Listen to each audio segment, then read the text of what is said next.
요한복음 7장 말씀 나누겠습니다. 우리가 오늘 보는 본문이 7장이니까요.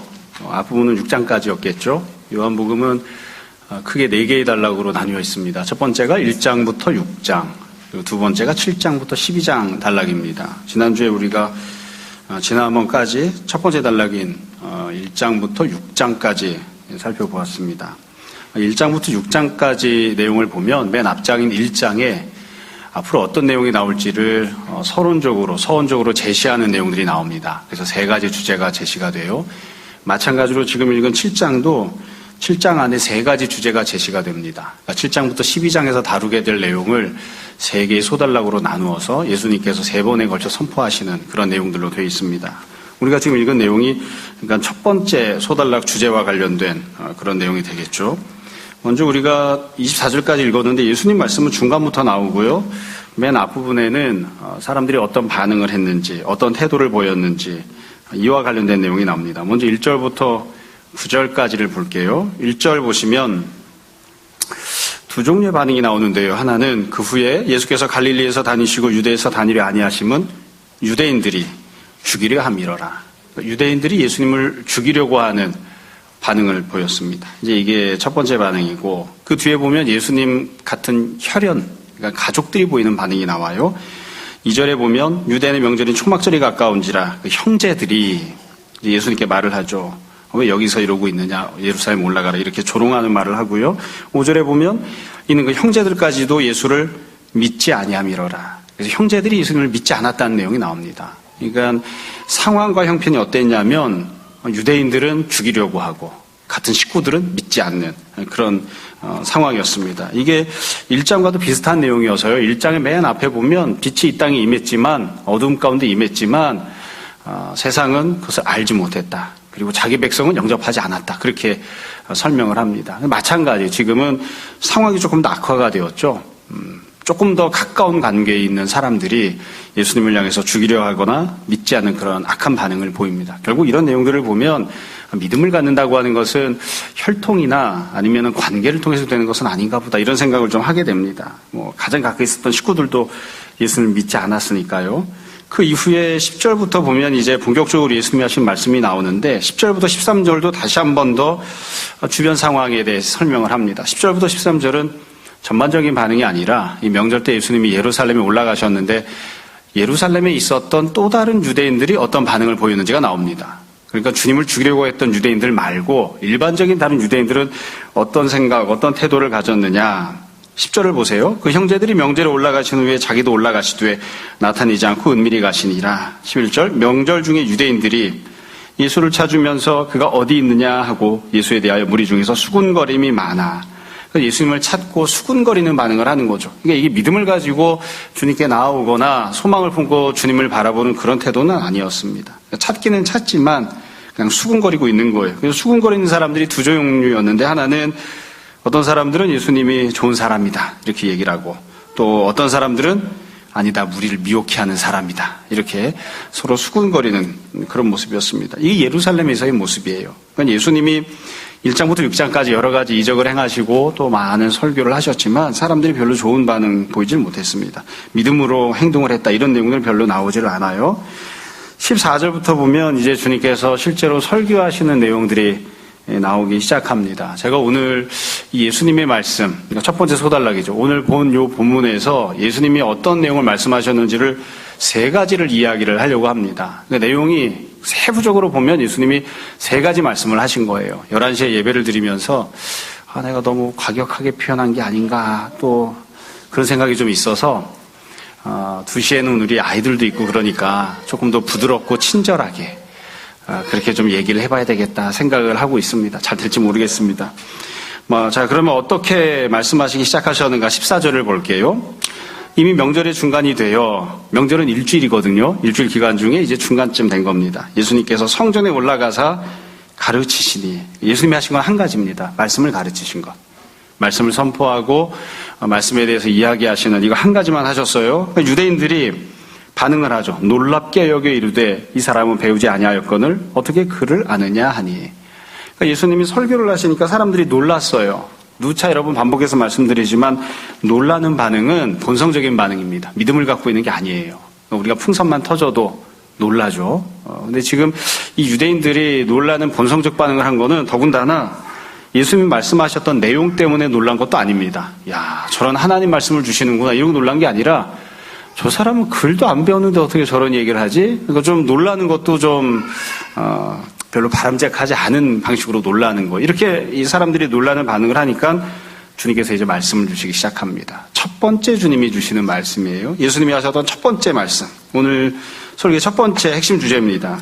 16절을 보세요. 이렇게 말씀하셨어요. 예수께서 대답하여 이르시되 내 교훈은, 예수님의 말씀이죠. 내 것이 아니요 나를 보내신 이의 것이니라. 예수님 첫 번째 말씀입니다.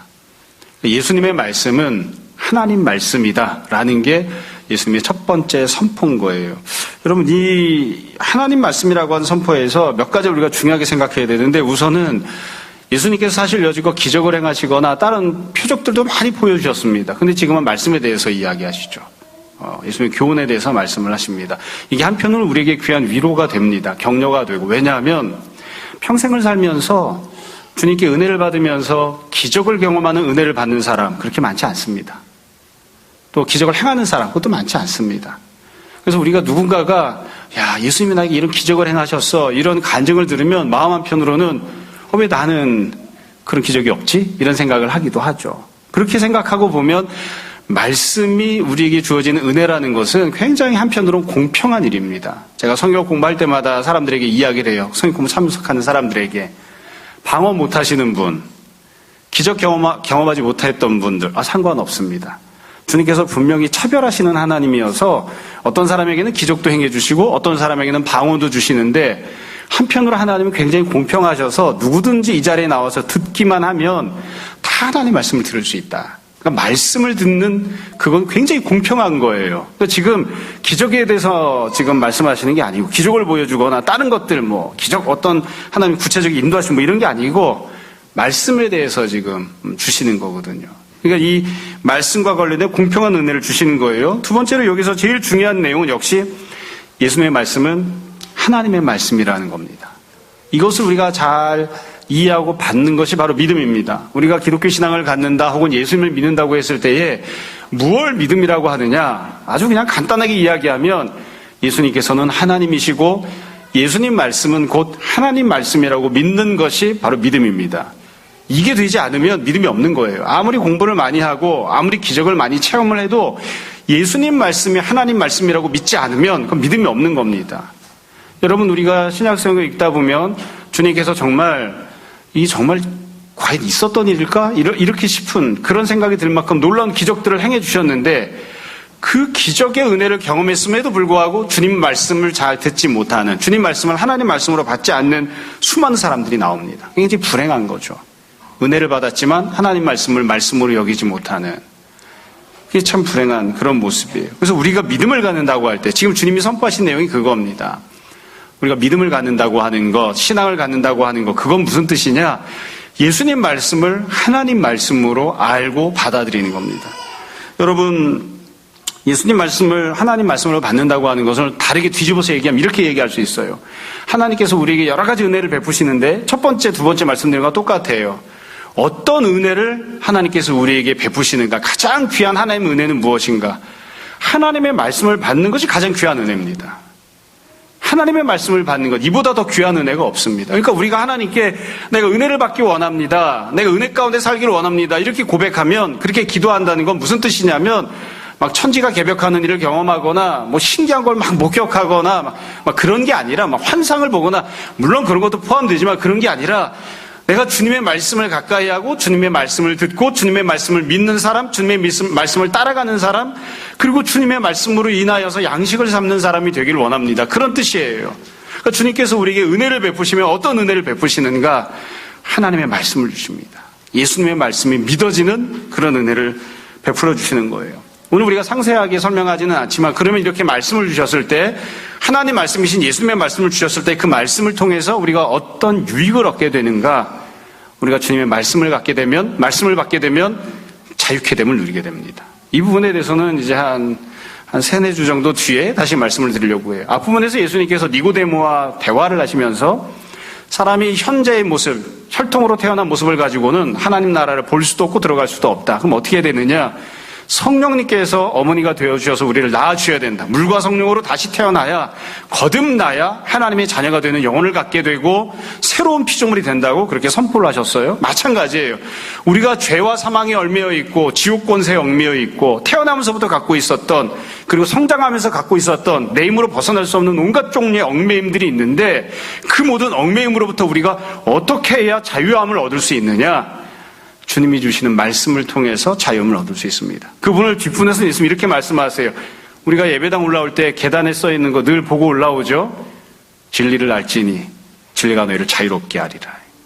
그러니까 예수님이 주시는 말씀이, 그러니까 성령을 통해서 우리가 거듭나는 것처럼 주님이 주시는 말씀이 우리 안에 가득하게 되고, 그 말씀을 향한 믿음을 가질 때 우리가 죄, 사망, 얽매임, 세상, 욕심, 기타 등등 우리가 마땅히 벗어나야 하는 것들로부터 자유함을 얻게 됩니다. 자, 이게 예수님 말씀하신 첫 번째 말씀이에요. 예수님께서 내가 너에게 선포하는 말씀, 교훈이 바로 하나님의 것이고 이것이 가장 귀한 은혜이고 선물이다. 이렇게 말씀을 하셨습니다. 아침에는 11시 예배는 막 책망적으로 막 이야기를 했는데 좀 부드럽게 얘기를 해보고 싶어요.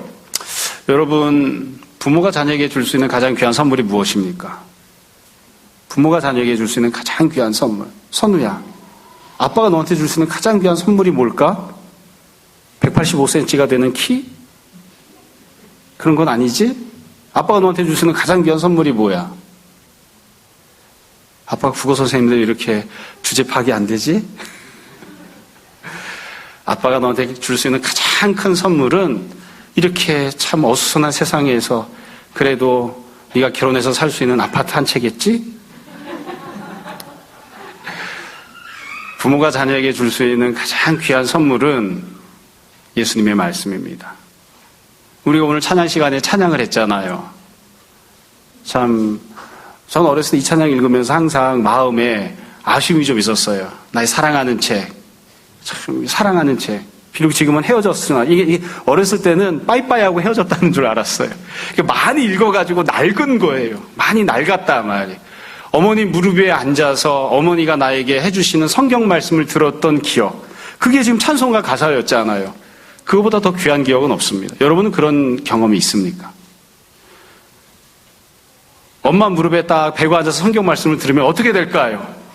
자게 되죠. 엄마 무릎보다 더 포근한 곳이 없어요. 그렇죠? 성경 말씀보다 더 이렇게 편안하게 잠을 자게 해주는 말씀도 없고. 근데 엄마 무릎에 앉아서 엄마가 들려주는 예수님 말씀을 듣는, 그래서 그 말씀을 들으면서 그것을 하나님의 말씀으로 내가 받아들이고 믿음을 갖는, 그것보다 더 자녀에게 줄 수 있는 귀한 선물은 없습니다. 여러분 또한 거꾸로 이야기해도 마찬가지예요. 가장 귀한 자녀는 어떤 자녀일까요? 어떤 자녀가 가장 귀한 자녀입니까? 어떤 자녀가 가장 귀한 자녀인가요? 여러분, 우리 자녀가 어떤 자녀가 되기를 원하십니까? 물론 다 우리 자녀가 다 서울의대를 가고 서울법대를 가고 다 그러면 좋겠죠. 그렇죠? 근데 우리가 생각하는, 또 주님이 원하시는 가장 귀한 자녀는 하나님의 말씀을 그 영혼에 품고 있는 자녀입니다. 예수님을 믿고 있는 자녀, 주님의 말씀을 귀하게 여기는 자녀, 하나님의 말씀으로 인하여, 예수님의 말씀으로 인하여 늘 믿음과 소망과 사랑 가운데 살아가는 자녀, 그보다 더 귀한 자녀가 없습니다. 이거 거꾸로 다른 분도 다 마찬가지예요. 저도 이제 그런 때가 조금씩 다가오고 있어서, 여러분, 어떤 배우자가, 어떤 며느리가, 어떤 사위가 가장 귀한 배우자이고 며느리고 사위입니까? 하나님 말씀을 품고 살아가는 그런 사람. 그게 가장 귀한 겁니다. 이 믿음을 갖고 있다는 것이 얼마나 귀한 것인지 모릅니다. 그래서 우리가 간절함으로 기도하고 소망해야 됩니다. 아플 때, 경제적으로 문제가 있을 때, 다른 여러 가지 바라는 일들이 꼬여서 잘 되지 않을 때, 그때에 주님 기적을 베풀어 주십시오. 나에게도 주님이 지금도 살아서 역사하심을 내가 목격하는 그런 경험을 하게 해주십시오. 그렇게 기도하는 간절함, 그런 것뿐만이 아니라 그건 못지않은 더 간절함으로 주님 저에게 말씀을 주십시오. 제 심령 가운데, 제 영혼 가운데, 제 삶 가운데에 주님의 말씀이 가득가득 차고 넘치게 해 주십시오. 내가 기적을 경험했기 때문에 환호하는 그런 믿음 갖는 것, 그것뿐만이 아니라 주님의 말씀으로 인하여 하늘의 평안을 누리고 살아가는 사람, 주님의 말씀으로 인하여 소망이 있는 사람 되게 해주십시오. 그렇게 기도해야 됩니다. 근데 우리가 이게 잘 안 돼요. 여러분, 이게 제가 오늘 예수님 말씀을 통해서 들리는 첫 번째 내용입니다. 예수님께서 선포하신 첫 번째, 무엇이 우리를 자유롭게 하는가? 우리가 어떤 은혜를 사모해야 되는가? 하나님께서 우리에게 준비하시고 베풀어 주시는 가장 귀한 은혜는 무엇인가? 예수님의 말씀입니다. 그 말씀을 우리가 늘 사모하고 늘 받아 누리는 사람들이 되었으면 좋겠습니다. 두 번째로, 예수님께서 두 번째로 말씀하신 내용이 17절, 18절에 나와요. 17절을 보시면 여기는 조금 꼼꼼하게 보셔야 됩니다. 이렇게 되어 있어요. 사람이 하나님의 뜻을 행하려 하면, 이렇게 출발하죠. 그러니까 이거를 조금 다르게 표현하면, 하나님의 뜻을 행하려고 하는 사람이라면, 하나님 뜻대로 순종하려는 사람이라면, 즉 믿음을 갖는 사람이라면, 믿음으로 살려고 하는 사람이라면, 그러니까 성도가 어떻게 행동해야 되는지에 대해서 예수님이 두 번째로 말씀하십니다. 그러니까 첫 번째 말씀은 예수님 자신과 관련된 말씀이었다면, 두 번째 지금 설명하시는 내용은 성도는 어떻게 살아야 되는가, 이와 관련된 내용이에요. 그럼 성도는 어떻게 살아야 되느냐? 요한이 세부적으로 두 가지 말씀을 주셨어요. 17절 두 번째 줄에 보시면 첫 번째로는 이 교훈이 하나님께로부터 왔는지 내가 스스로 말함인지 알리라. 그러니까 성도가 하나님의 뜻대로 순종하고 살려면, 믿음으로 살려면 이게 도대체 하나님의 뜻인가, 아니면 세상에 속한 말인가, 이게 하나님의 말씀인가, 아니면 내가 스스로 갖고 있는 나의 생각인가를 잘 분별을 해야 됩니다. 근데 이거는 앞부분에 이미 나온 것과 중첩이 되는 부분이기도 해요. 예수님의 말씀이면 그게 곧 하나님의 말씀입니다. 예수님의 말씀에 합당하지 않은, 그에 잘 부합하지 않는 다른 것들은 다 내 생각인 거예요. 근데 그 뒤에 두 번째로 하나님의 뜻을 행하며 살아가는 사람은 어떻게 해야 되는가? 18절을 보면 이렇게 돼 있어요. 스스로 말하는 자는 자기 영광만 구하되 보내신 이의 영광을 구하는 자는 참되니 그 속에 불의가 없느니라. 하나님의 영광을 구하며 삽니다. 이걸 쉽게 얘기하면 이렇게 이야기할 수 있어요. 예수님께서 이 땅에 오셔서 말씀을 증거하고 선포하셨습니다. 또 말씀을 우리들에게 은혜를 주셨습니다. 예수님께서 말씀을 선포하신 목적, 결과가 무엇이냐면 하나님의 영광이 나타나게 하시기 위해서입니다. 하나님의 영광이 나타나게 하는 것, 이게 예수님이 사역하신 목적이고 결과예요. 여러분, 이걸 조금 더 확장해서 얘기하면 이렇게 이야기할 수 있어요. 우리가 하나님께 은혜를 받잖아요. 예수님의 말씀을 하나님의 말씀으로 믿는 은혜를 받았습니다. 그 은혜를 왜 받은 거죠? 그 은혜를 받은 목적이 무엇이죠? 우리가 하나님의 뜻대로 순종하고 살아가려면 그 은혜를 받은 다음에, 말씀을 받은 다음에 어떻게 해야 하는 것이죠? 하나님의 영광을 위해서 살아가야 됩니다. 그게 말씀을 받은 사람들에게 부여되는 직분이고 소명인 거예요. 우리는 다 은혜를 받았기 때문에 하나님의 영광을 위해서 살아가는 사람들이 되어야 됩니다. 이게 우리가 지극히 당연한 것으로 생각하지만 때때로 많이 헷갈려하는, 그리고 또 어려워하는 부분이기도 합니다.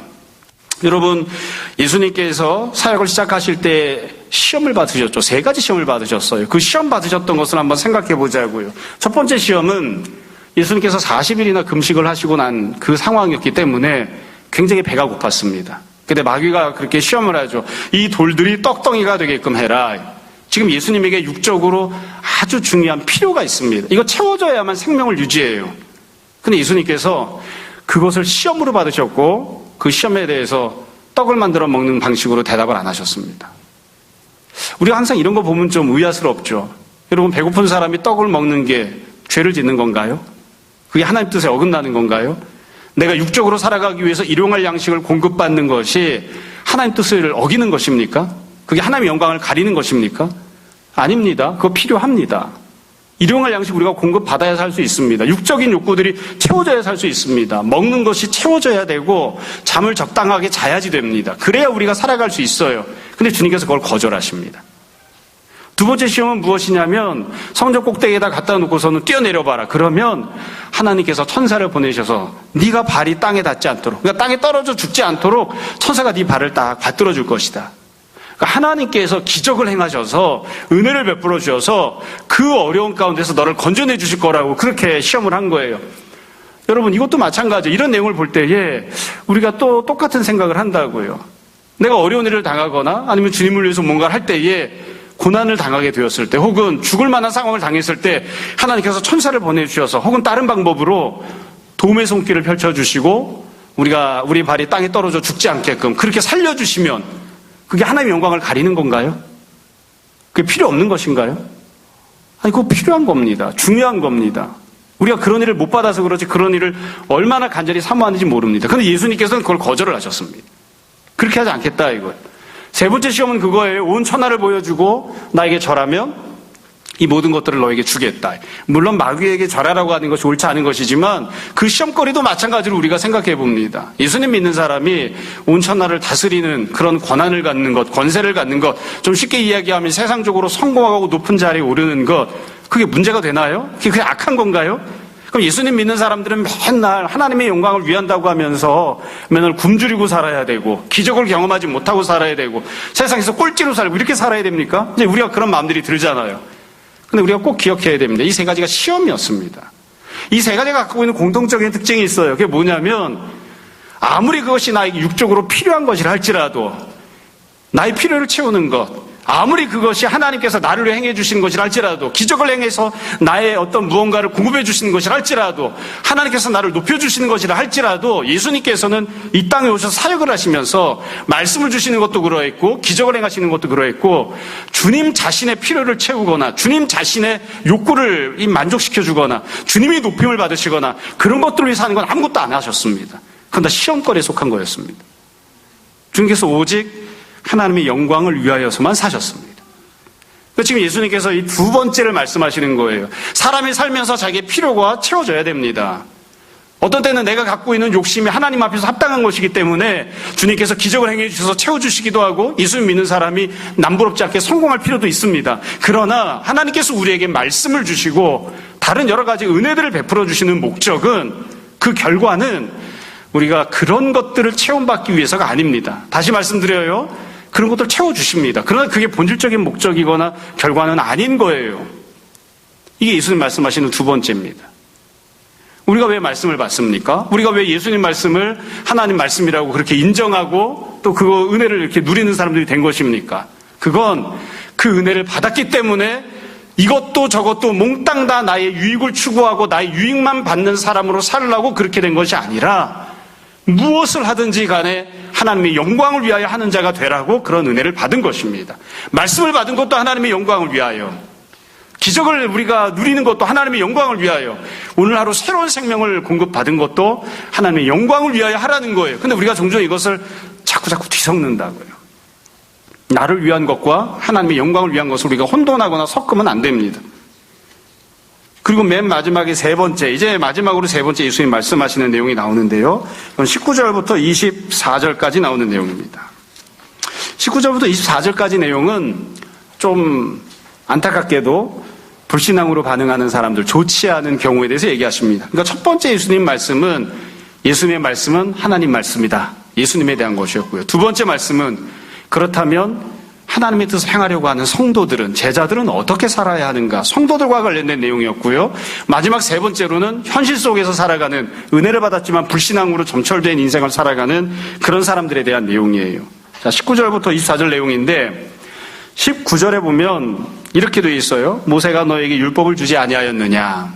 하나님께서 모세를 통해서 이스라엘 백성들에게 율법 주셨습니다. 하나님 말씀을 주셨습니다.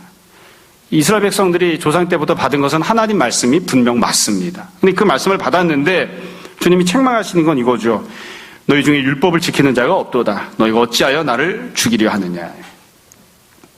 하나님이 너에게 말씀을 주셨는데 왜 너희가 나를 죽이려고 하느냐. 그 율법을 지키지 않느냐. 왜 믿음으로 행동하지 않느냐. 이렇게 책망하신 거예요. 이 내용이 나온 이유가 있어요. 아주 간단합니다.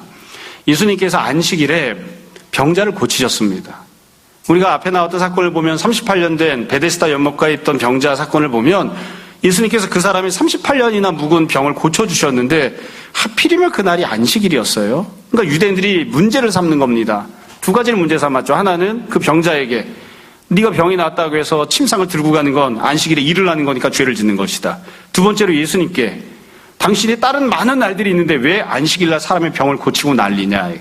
다 일을 하는 것이라서 다 이 율법을 어긴 것, 안식일을 어긴 것이다. 이렇게 하는 거예요. 심지어 그렇게 예수님을 정죄하기만 했을 뿐만 아니라 예수님을 죽이려고까지 하는 거죠. 그러니까 예수님께서 설명을 하시는 거예요.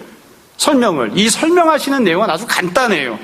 이 유대인들이 왜 하나님의 은혜를 경험했음에도 불구하고 안식일날 병자가 고침받는 것은 하나님의 은혜를 베푸신 것이고 그 자체가 하나님의 영광이 나타난 것이거든요.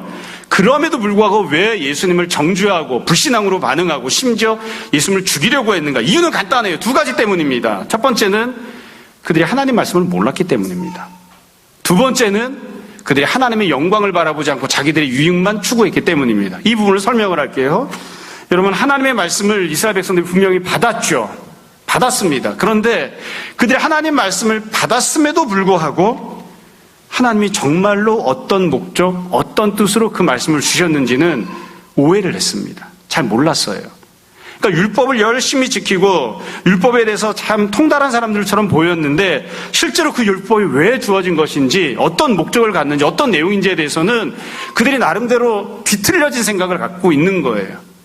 왜곡된 그런 생각과 지식을 갖고 있는 거예요. 그러니까 하나님 말씀을 받았지만 하나님 말씀이 아닌 것으로 만들어버린 그런 지경이 돼버린 것이죠.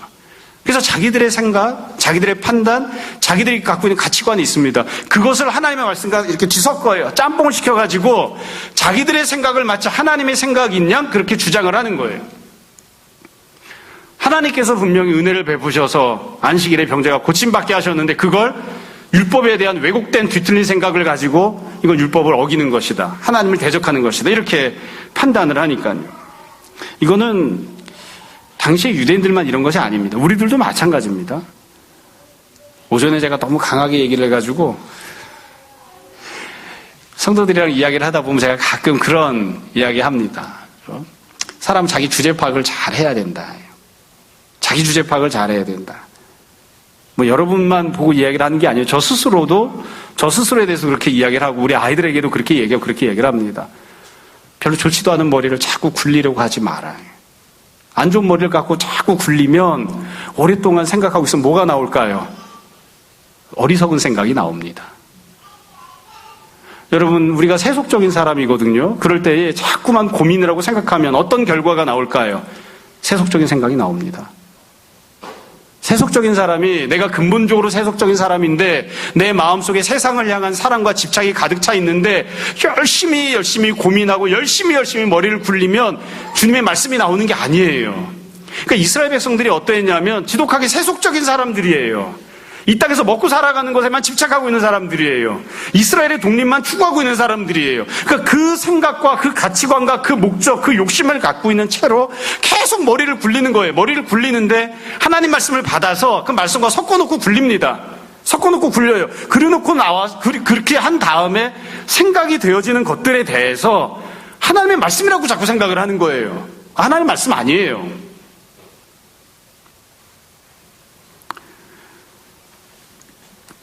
직장을 가려고 하는 청년들이랑 가끔 상담을 하다 보면, 이야기를 하다 보면 그런 경우들이 있어요. 뭐 보통 청년들이 갖고 있는 고민은 두 가지밖에 없죠. 진로에 대한 거, 그 다음에 이제 결혼에 대한 거. 결혼을 하면 자녀에 대한 문제 한 가지로 이제 문제가 또 이제 축약이 되죠. 진로에 대한 고민을 할 때 기도한다. 어떤 기도 제목을 갖고 기도하느냐. 이런 직장을 주셨으면 좋겠습니다. 그래서 어떤 직장을 주셨으면 좋겠는데, 일단 연봉이 한 8,000쯤 됐으면 좋겠습니다. 기도를 세게 해야 되겠다. 그래, 그럼 그거 하나를 놓고 기도하니, 아니요, 두 번째 조건이 있습니다. 두 번째는 뭔데? 꼭 주 5일 근무가 꼭 잘 되었으면 좋겠습니다. 야, 그럼 기도를 훨씬 더 세게 해야 되겠다. 퇴근은 정시했으면 좋겠고, 상사와 아랫사람은 훨씬 좋은 사람들이어서 내가 무엇을 하든 도와주고 자기 개발할 수 있는 여유가 있는, 그러면서 인간적인 대우를 받고 자아 성취할 수 있으며 그러면서도 성도답게 살아갈 수 있는 그런 직장을 얻었으면 좋겠다. 그래, 내가 뭐라고 기도를 해줘야 될지 모르겠다. 뭐라고 기도를 해줘야 되는 거예요. 그러면서 그렇게 얘기를 해요. 왜 목사님은 그런 직장이 없다고 단언을 하십니까? 왜 믿음이 없으십니까? 하나님은 얼마든지 그런 직장을 주실 수 있잖아요. 주실 수 있죠. 우리가 중요하게 생각해야 되는 건, 그건 내 욕심인 거예요. 내 생각인 거예요. 하나님이 정말로 원하시는 건 그런 직장을 주는 것도 하나님 뜻 안에 들어있지만, 하나님이 정말로 원하시는 건 어디에 가든지 어떤 모습으로 쓰임을 받든지 하나님 말씀이 가득한 사람이 되어서 하나님의 영광을 위해서 살아가는 사람이 되는 거예요. 근데 우리는 내 생각, 내 바램, 내 욕심을 하나님 말씀과 자꾸 짬뽕을 시켜가지고 하나님이 살아계시고 역사하시고 능력이 많으시니까 얼마든지 그런 직장도 주실 수 있고 나에게 그런 직장을 주시는 것이 하나님의 뜻이라고 자꾸 이야기를 해요.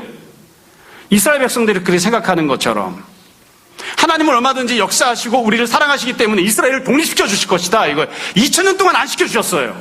그게 하나님 뜻이에요. 이스라엘의 나라를 얻지 못하는 게 하나님 뜻이었습니다. 근데 그들은 자기의 욕심들을 가지고 자기 생각들을 가지고 그게 너무 강하니까 자기 욕심과 바람이 너무 강하니까 하나님의 말씀을 끌어다가 그걸 자꾸 하나님 말씀이라고 주장을 하는 거예요. 말씀을 자꾸 뒤트는 거죠. 하나님 말씀 아닙니다. 유대인들이 왜 예수님을 미워하고 불신앙으로 반응하게 되었는가? 첫 번째 이유는 아주 간단해요. 첫 번째 이유는 하나님 말씀을 받지 않아서가 아니라 하나님 말씀을 받았지만 그것을 자기 생각과 짬뽕을 시키면서 자기 생각을 하나님의 생각인 양, 자기의 판단과 욕심을 하나님의 계획인 양 자꾸 둔갑시키는 거예요. 그리고 그걸 가지고 하나님을 십자가에 못 박아버렸죠. 두 번째 이유는 그들이 자신들에게 유익을 주지 않는 것은 다 거절했기 때문입니다. 그러니까 지금 말씀드린 것과 똑같아요. 조금씩 뒤돌려서 이야기하는 것 뿐이죠. 여러분 절대로 내가 원하는 것, 내가 바라는 것을 하나님의 뜻과 동일시하면 안 됩니다. 내가 원하는 것, 내가 바라는 것을 주님께서 채워주시지 않으면 그건 주님이 아니셔. 그건 예수님이 아니셔. 그건 하나님이 아니셔. 그렇게 생각해서는 안 됩니다. 이스라엘 백성들이 방금 전 말씀드린 것처럼 예수님을 십자가에 못 박은 이유는 그들은 신앙생활을 너무너무 열심히 했지만 신앙생활을 열심히 했던 그 모습조차도 신앙과 관련되어 있는 종교적 영역과 관련된 그 모습조차도 그들을 만족시키는 모습으로 주님이 오시지 않으면 그럼 다 배척을 했습니다. 그러니까 항상 하나님께서 하나님이시고 내가 사람인 게 아니라 그냥 말은 그렇게 하지만 실제로는 내가 하나님인 거예요. 내가 기준인 거예요. 내 생각이 하나님의 뜻이고 내 욕심이 하나님의 바람이고 내가 성공하는 것이 하나님께서 영광을 받으시는 거예요. 그렇게 생각을 하고 있는 거예요. 그러니까 그거에 합당하지 않은 것들은 다 거절을 하는 거죠. 거부를 하는 것입니다.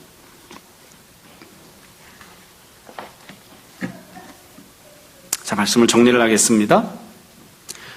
제가 오늘 세 가지 내용을 말씀을 드렸습니다. 예수님께서 선포하셨던 내용을. 이 세 가지 내용이 다음번에 이제 한 몇 주 지나고 나면 7장부터 나오는 첫 번째 소달락에서 다시 반복해서 나올 겁니다. 첫 번째 내용은 이겁니다. 예수님 말씀이 곧 하나님의 말씀입니다. 우리는 그런 믿음을 가져야 됩니다. 두 번째 내용은 이겁니다. 하나님의 뜻대로 살려가면 어떻게 해야 하는가? 믿음으로 살려가면 어떻게 해야 되는가? 말씀을 받은 사람, 은혜를 받은 사람들은 주님의 영광을 위하여 살아야 합니다. 나의 유익을 추구하고 나의 욕심이 성취되기를 바라는 그런 삶을 사는 것이 아니라 그건 주님께서 채워주실 겁니다. 주님의 영광을 위하여 살아가는 사람들이 되어야 합니다. 이게 막 누워서 침 뱉기기 때문에 상세하게 얘기를 안 해서 그렇지 오전에는 막 침 튀겨서 그런 얘기를 했습니다. 뼈 빠지게 공부해서 열심히 일을 해서 의사가 되고 판검사가 되고 빌딩을 사면 주님께 무슨 유익이 있는데 주님은 절대로 그런 걸로 눈꽃만큼도 영광받지 않습니다. 나만 좋은 겁니다. 나 좋으려고 그거 하고 있는 겁니다. 솔직하게 이야기할 수 있어야 돼요.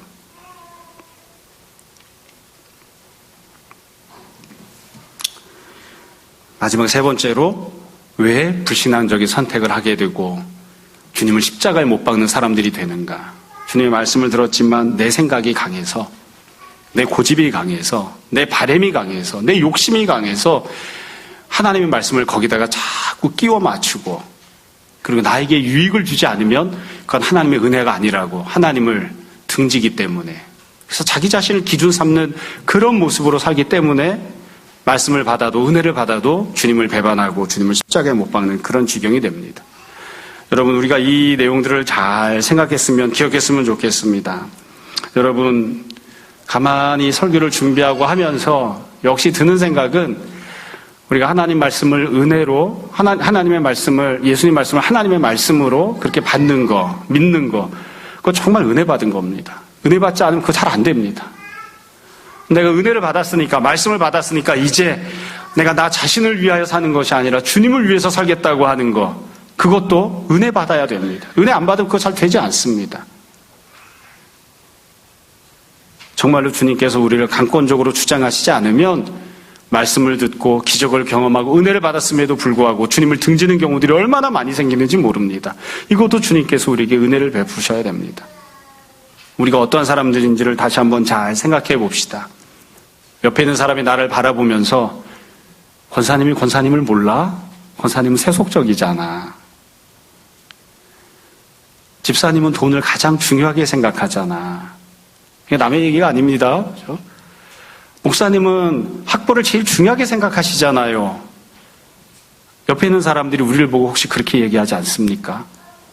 사도 바울이 죽임당하고 순교할 때에 칼로 목베임을 당해서 목이 땅바닥에 떨어져서 떼굴떼굴 굴러가면서 그렇게 외쳤다고 그러죠. 비록 전설이지만 몸에서 떨어져 나간 목에서 피가 솟구치는 것만이 아니라 그 목이 떨어져 나가서 땅바닥을 구르면서 예수님 이름을 3번 외쳤다고 그러잖아요. 예수, 예수, 예수.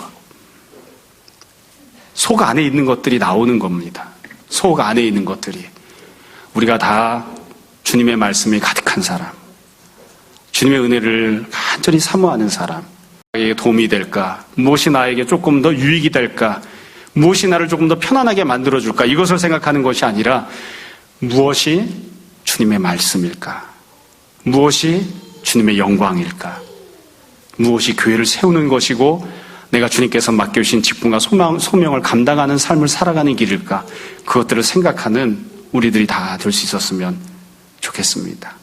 진리 안에서 자유케 됨을 얻어 누리는, 그리고 그 자유케 됨을 소망하는 우리 모두가 다 되기를 주님 이름으로 축원합니다. 잠시 기도하겠습니다.